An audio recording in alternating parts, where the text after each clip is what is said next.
En France, le monopole de la vente du médicament est réservé aux officines.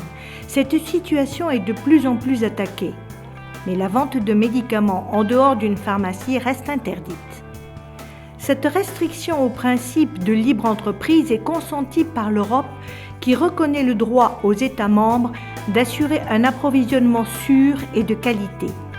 À titre d'exemple, il y a 50 fois moins de morts par surdosage au paracétamol en France qu'en Grande-Bretagne, qui a une législation plus souple.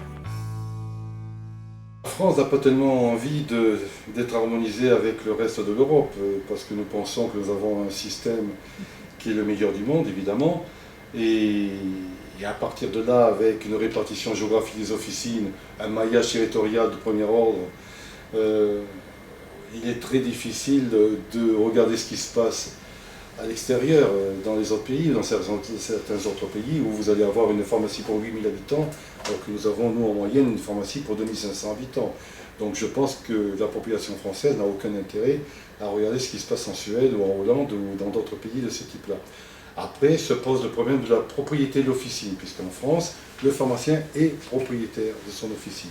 Et c'est là qu'aujourd'hui, il y a une grande pression de la part de l'Europe pour que là nous puissions nous aligner sur d'autres pays où ce sont des personnes extérieures à l'officine, souvent non pharmaciens, qui sont propriétaires de l'officine. Bon, nous n'y tenons pas. Pour l'instant, nous arrivons à montrer et à prouver que notre système de propriété du titulaire de son outil de travail est ce qui peut garantir une totale indépendance du professionnel par rapport à l'extérieur et surtout par rapport au client, lui apporter toute l'efficacité possible. Pour l'instant, nous tenons le plus longtemps possible sur la voie du pharmacien titulaire propriétaire de son outil de travail. J'ai un client pour qui on délivre tous les mois 4 seringues pré-remplies d'Aranesp. Et notre grossiste nous en fournit 2 par 2, enfin pas toujours. Donc j'aurais aimé savoir comment est-ce qu'on pourrait... La chaîne du médicament en France, production, distribution, dispensation, va permettre un contrôle strict sur l'origine, le stockage et la traçabilité du médicament. Maillon clé de la chaîne, les grossistes répartiteurs. Ils achètent les médicaments au laboratoire pour les distribuer aux officines. Ces établissements sont placés sous la direction d'un pharmacien qui garantit la qualité des actes pharmaceutiques de l'entreprise. Un dispositif appréciable face à l'augmentation mondiale de médicaments contrefaits. Au vu de mon expérience, on n'a pratiquement jamais eu de problème à ce niveau-là. Alors le système va se renforcer puisque à partir de 2011, les grossistes répartiteurs sont tenus de mettre en place la traçabilité de ces produits-là. Donc, ce qui veut dire que les laboratoires devront nous communiquer les renseignements concernant les numéros de lot de ces produits et à nous de les intégrer dans notre base de données de manière à pouvoir les redonner après aux officinaux qui nous achèteraient ces produits-là. Les laboratoires vont nous fournir ce qu'on appelle un data matrix qui nous permettra d'obtenir donc le numéro de lot, le code CIP et la date de péremption de tous ces produits. Donc à partir de là, si un numéro de lot est erroné, on aura une base de données interne qui nous permettra de repérer ces produits défectueux.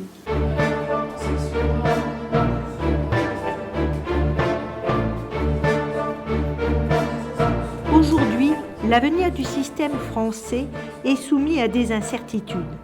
Contexte réglementaire mouvant, vente sur Internet, montée des contrefaçons, autant d'évolutions qui doivent être prises en compte. Ces évolutions appellent une réflexion globale. Le Conseil de l'Ordre, qui régit la profession de pharmacien, réfléchit en ce moment à la création de sites Internet d'officines guidés par les principes généraux du Code de la santé publique auxquels sont soumis tous les pharmaciens. L'ordre, c'est quelque chose d'extrêmement intéressant parce que c'est une ouverture par rapport, dans la profession, par rapport à notre exercice quotidien qui est peut-être un peu trop, on va dire, étriqué parfois, où on ne se rend pas compte qu'autour de la pharmacie, il y a un environnement Et on a d'autres partenaires. L'ordre permet, en sortant de l'officine, de se rendre compte déjà qu'on n'est pas seul au monde en tant que pharmacien, qu'autour de nous un certain nombre de personnes et de structures existent. Et c'est quelque chose qui vous permet de voir votre profession avec un peu plus de recul, un peu plus de hauteur et moins d'appréhension lorsque les événements un peu contraires se présentent. Alors, là nous avons le tout dernier dossier, pas des moindres, c'est l'affaire de l'EC. Aujourd'hui, le Conseil national de l'ordre, avec le ministère, se penche sur la question d'Internet et de la possibilité de vendre des médicaments par Internet, mais dans un cadre extrêmement précis et rigide, parce que les sites aujourd'hui qui existent ne peuvent pas être contrôlés, dans la mesure où très souvent ils sont dans des pays où la législation est très lâche.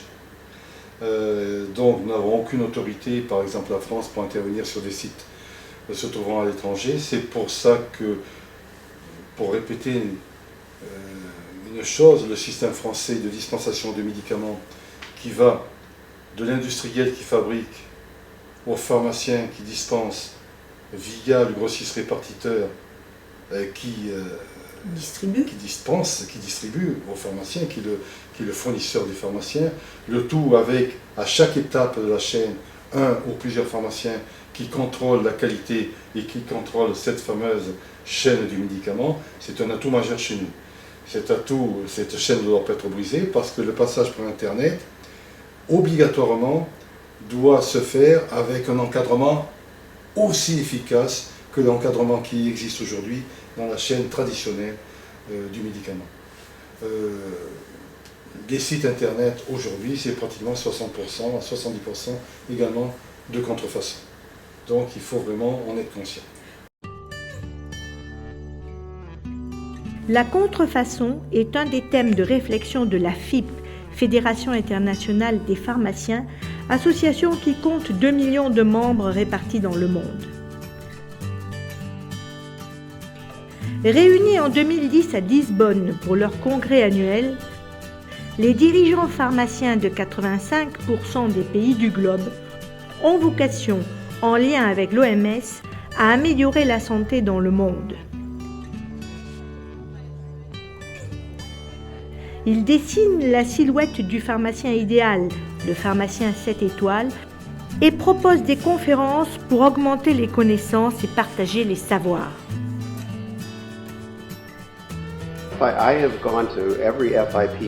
J'ai assisté à toutes les réunions de la FIP depuis 88 et la raison pour laquelle je reviens toujours est parce que j'adore la diversité des différents contextes, des différentes perspectives. J'aime rencontrer des gens qui viennent de différents horizons, ça enrichit ma propre vue, ma propre opinion et j'aime bien discuter de questions globales qui se posent au niveau mondial pour essayer d'aider les pharmaciens à jouer un rôle de premier plan et pour améliorer la qualité des médicaments globalement dans le monde entier. Mais le mérite ne s'arrête pas là. La FIP attire l'attention des pouvoirs publics sur les problèmes majeurs liés aux médicaments et à son mauvais usage. La FIP envisage le médicament dans la totalité de son parcours, découverte, délivrance, effet, destruction, déviation. Une grande place est accordée à la science, à la délivrance du médicament et au suivi du patient. La FIP, en travaillant sur l'éducation, les sciences et la pratique sur le terrain, optimisera les résultats globaux de la santé avec un usage raisonné des médicaments. En tant que groupe collectif, nous pouvons influer sur la politique globale de la santé, en collaboration avec nos partenaires, tels que l'OMS et l'UNESCO. La FIP développe sa politique à un niveau global. Nous devons réfléchir à la façon de mettre en place une politique à un niveau national et individuel. Nous avons atteint un niveau où, dans la majorité des cas, chaque fois qu'il est question du médicament et de l'usage rationnel du médicament, nous nous adressons à l'OMS. Parce que la FIP fait confiance à l'OMS et l'OMS fait confiance à notre appréciation concernant l'utilisation rationnelle des médicaments et concernant la qualité des médicaments.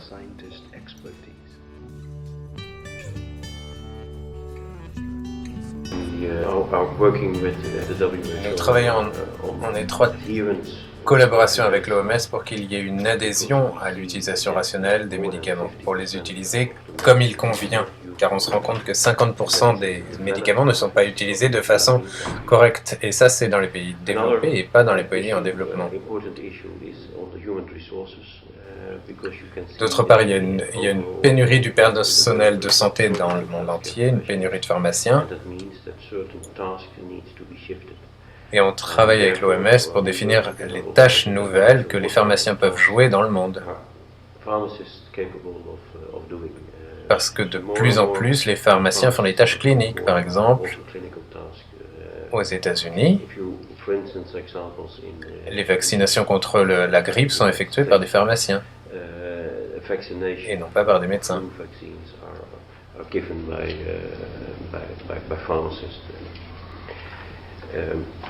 Un autre problème important, c'est la qualité des médicaments, et vous avez fait référence à la contrefaçon des médicaments. C'est un problème grave. La FIP est très active au sein d'un groupe qui s'appelle Impact, qui est un groupe de travail international sur la lutte contre la contrefaçon des produits médicaux. Avec les revenus